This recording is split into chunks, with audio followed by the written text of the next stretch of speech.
राजस्थान के ऐतिहासिक शहर बीकानेर से 30 किलोमीटर दूर करणी माता का एक भव्य मंदिर है और इस मंदिर को चूहों वाले मंदिर और करणी माता को चूहों वाली माता के नाम से भी जाना जाता है।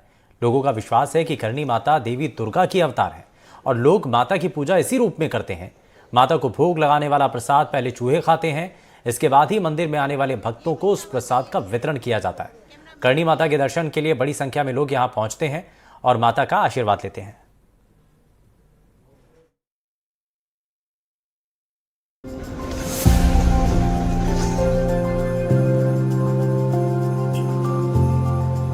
करणी माता का मंदिर बीकानेर में ही नहीं बल्कि पूरे प्रदेश के साथ साथ देश में भी काफी मशहूर है। आपको बता दें कि इस ऐतिहासिक मंदिर का निर्माण महाराजा गंगा सिंह ने कराया था। अपने स्थापत्य कला की वजह से इस मंदिर की विशिष्ट पहचान है। पूरा मंदिर संगमरमर से बना है जो श्रद्धालुओं को अनायास ही अपनी ओर आकर्षित करता है।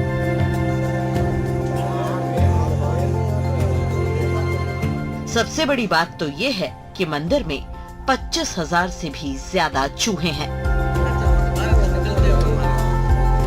इन्हें आप अक्सर यहाँ वहाँ घूमते देख सकते हैं। इन चूहों को कब्बा कहा जाता है।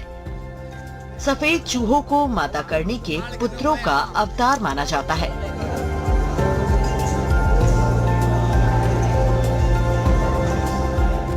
मंदिर के पुजारी चारण जाति के होते हैं। वो मानते हैं कि इसी जाति के लोगों का जन्म चूहों के रूप में होता है। जो जैसा कर्म करता है उसको करणी माता वैसे स्थान पर जगह देती हैं। इस मंदिर में आप जो चूहे देख रहे हैं इनको बोलते हैं काबा।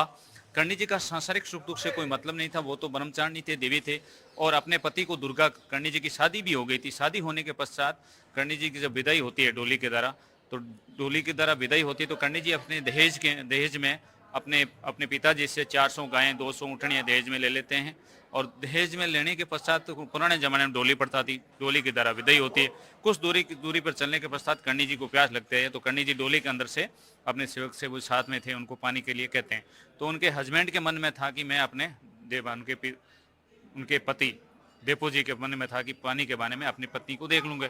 तो देपो जी बिना कुछ पात्र लेके बिना कुछ दर्शन किए जैसे डोली का पर्दा हटाया तो करणी माता ने दुर्गा का रूप दिखाया। फिर घबरा के फिर अपना वास्तविक रूप दिखाया और कहा भी मैं तो मानव कल्याण के लिए अवतरित हुई हूँ। अगर आपको सांसारिक शारीरिक सुख दुख भोगने हैं तो मैं अपनी छोटी बहन से शादी करवा दूंगी और जो छोटी बहन की संतान होगी वो मेरी संतान कहलाएंगी। फिर छोटी बहन से शादी करवा देते हैं। छोटी बहन के 4 लड़के होते हैं। 4 लड़कों में से सबसे छोटे थे लाखन जी। राजस्थान में 2 जलाशय जहाँ कार्तिक पूर्णिमा को मेला लगता है। पहला तो पुष्कर, दूसरा है कोलाय। दोनों जगह कोलाय यहाँ से 70 किलोमीटर फार है। तो लाखन जी अपने दोस्तों के साथ कैमल कार्ट पे बैठ के चले गए थे और करणी जी ने मना भी किया था, लेकिन वो दोस्तों के साथ घूमने फिरने के थोड़े शौकीन थे, दोस्तों के साथ चले गए। उनको तैरना नहीं आता था, पानी के अंदर जंप लगे, वहीं उनकी मृत्यु हो जाती है। मृत्यु होने के पश्चात उनके पार्थिव शरीर को कैमल कार्ट पे रख के और उनके दोस्तों के द्वारा यहाँ लाया जाता है। ये पूरा परिवार यहीं रहते थे। करणी जी उस समय शरीर से इस मंदिर के अंदर, ये माता जी की कर्म भूमि है, 100 साल करणी माता ने इस मंदिर के अंदर लगभग तपस्या की थी। तो यहाँ लाते हैं तो करणी माता की छोटी बहन यानी लक्ष्मण जी की माँ, उन्होंने बहुत ज़्यादा रुद्र किया। भी आप तो आपने बीकानेर बसे हैं, जोधपुर राजाओं को जीवन दान दिए, खूब सारे चमत्कार किए हैं। आज अपने घर अपने पुत्र की मृत्यु, इसे भी जीवन दान दो।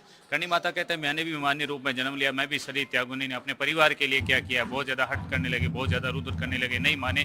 तब करणी माता ने अपने बच्चे को हाथों में पकड़ा और फिर क्या है कि अपने ये जो पूजा घर है जहाँ अभी माता जी की मूर्ति लगी है, ये करणी माता का पूजा घर, बच्चे को वहाँ रख दिया और दरवाजा बंद कर लिया। फिर यमराज और धर्मराज के पास गए, यमलोक गए। यमराज और धर्मराज से कहा भी मेरा बेटा जो आपके पास है दे दो। यमराज ने कहा भी आप तो साक्षात नौ दुर्गा भुवनेश्वरी हो, आप इसे तो ले जाओगी। आपके 3 लड़के और हैं, 3 लड़कों में से किसी और की डेथ होगी, फिर आप इनको लेने के लिए आएंगे तो सृष्टि का नियम कैसे चलेगा, स्वर्ग नरक कैसे होगा और 84 लाख योनियों का जीवन चक्र कैसे होगा। तब करणी जी ने कहा मुझे याद दिला दिया, अच्छा किया। आज के बाद मेरा बेटा तुम्हारे पास नहीं आएगा, जहाँ मैं रहूंगी वहीं उनके लिए स्वर्ग नरक बना दूंगी।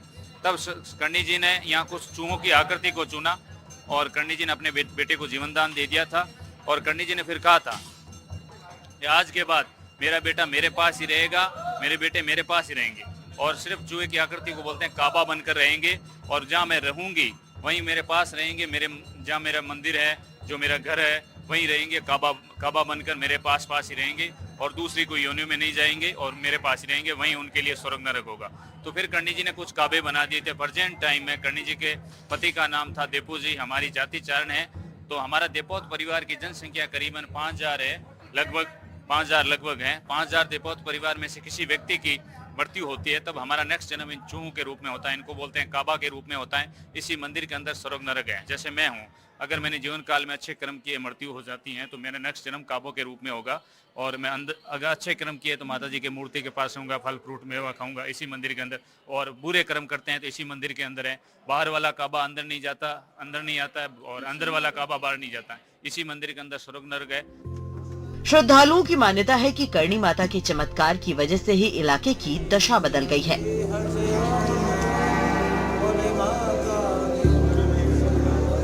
कर्णी माता ने ही मेहरानगढ़ और बीकानेर किलों की भी आधारशिला रखी है।